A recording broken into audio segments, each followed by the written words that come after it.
The Supreme Court has ruled that the CDC Eviction Moratorium is unconstitutional, and renters must begin paying their rent now or face eviction. What does this mean for landlords, and what does this mean for tenants? Even if you're paid up on your rent, how could this affect you as a tenant in good paying status? All this and more in today's video. Hello and welcome to the Stephen Carlson Show. I'm Stephen Carlson. I'm a tech entrepreneur, real estate investor, author, YouTuber, paramedic, and looks like Bonnie is walking down the hallway right now. I don't know where Clyde is.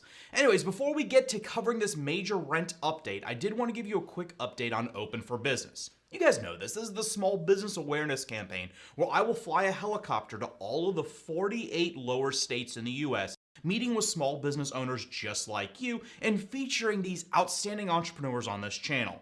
Joining me for part of this journey will be multiple other outstanding entrepreneurs and YouTubers, including Investment Joy, Minority Mindset, Aubrey Janik, Jamel Gibbs, Rod Squad, Mark Moss, and many others are about to be announced very soon once they kind of work everything into their schedule. There are still a few spots left if you want us to fly and land the helicopter at or near your office for a quick media appearance and photo shoot.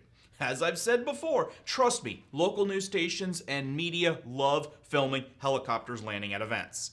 Now, even if we can't land at your location, we can still pass out your marketing material to other businesses nationwide. Jump over to the website www.open4.business and register your business today. Now, one last thing before getting to the rent. I have heard that many of you are finally starting to get information from the SBA that they are approving your EIDL loan increase.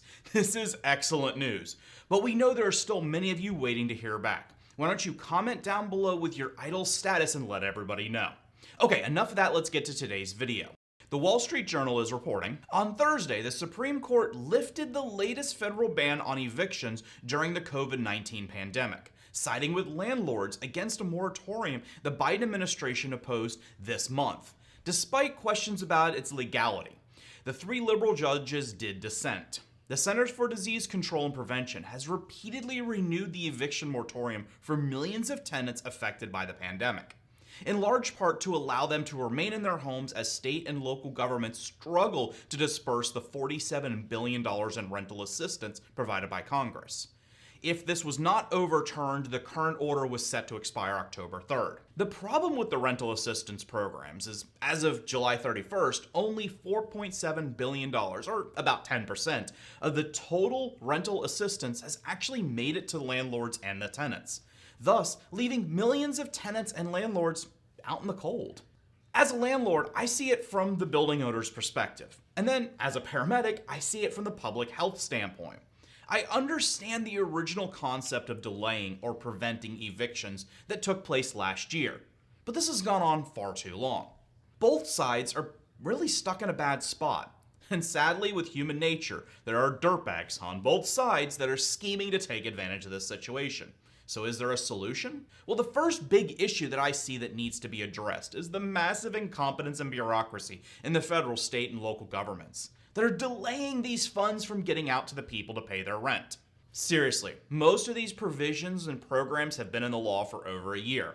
And even the most recent ones, that was implemented back in December of last year. There's no reason that in nearly 9 months, we should only have 10% of the funds allocated.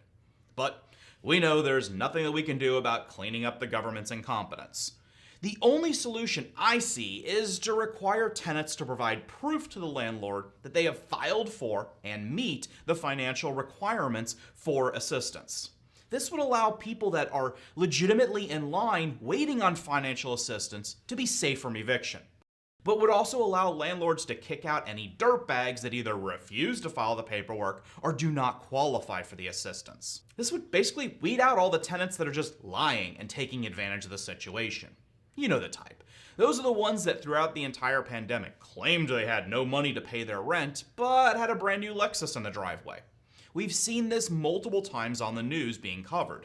Of course, it's a very tiny percentage of the total people out there that are doing this, but these few jerk-offs are ruining it for the rest of the good people that are truly in need.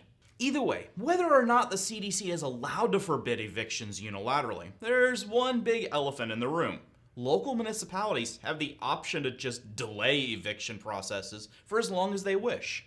So if a local town wanted to prevent evictions for 6 months, They can basically delay and stonewall the process to eviction approvals for as long as they wish. There's some things people could fight back, but in general, they could take as long as they want. So either way, this court ruling on the CDC's power has little to no bearing on local, city, town, etc. At the beginning of this video, I commented how the pandemic and the associated recovery and eviction moratorium policies are devastating to renters, even the renters that pay on time and are not late. Rent is going up at record levels. There are multiple reasons for this, and it all stems back to COVID. The first reason is many people who have left the New York City or other large metropolitan areas are fleeing these areas and moving to more suburban areas. Many of them are leaving the horribly run California. Maybe Meet Kevin can fix this. We don't know.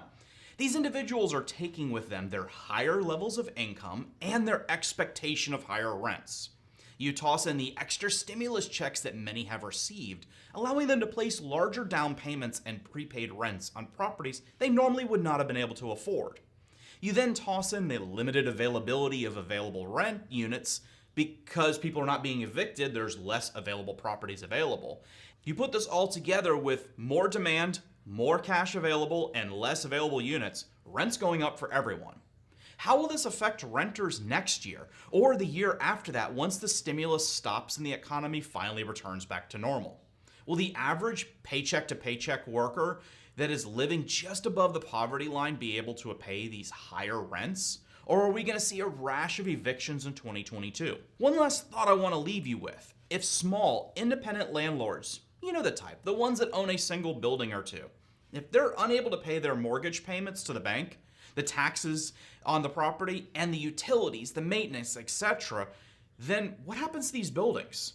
Well, sadly, they're all sold for pennies on the dollar to the ultra-rich, multi-billion-dollar real estate holding companies. So in the end, this will go down in history as one of the largest transfers of wealth from the upper middle class to the ultra-rich. So what is your status? Are you a landlord? Have your tenants paid rents? Have they applied for the assistance programs? Or are you a renter? Have you been able to pay your rent? Did you get any assistance to help with that? Comment down below and let me know. Do you have any better ideas on managing this crisis so that landlords are whole and yet the people are still taken care of? Comment down below and share that information with us. Don't forget to check out www.open4.business and register your business today. Well, like I said before, this trip was initially planned to be about 2 weeks, then it went to 3 weeks, now it's a little bit longer because we keep adding more and more stops. So make sure that you get your location locked in before it's too late. These spots are very limited, so contact me on the website, register your business now. Thank you very much for watching. Please make sure you click like and subscribe. Share this video with all of your friends. It really helps. Thanks, and I'll see you on the next one.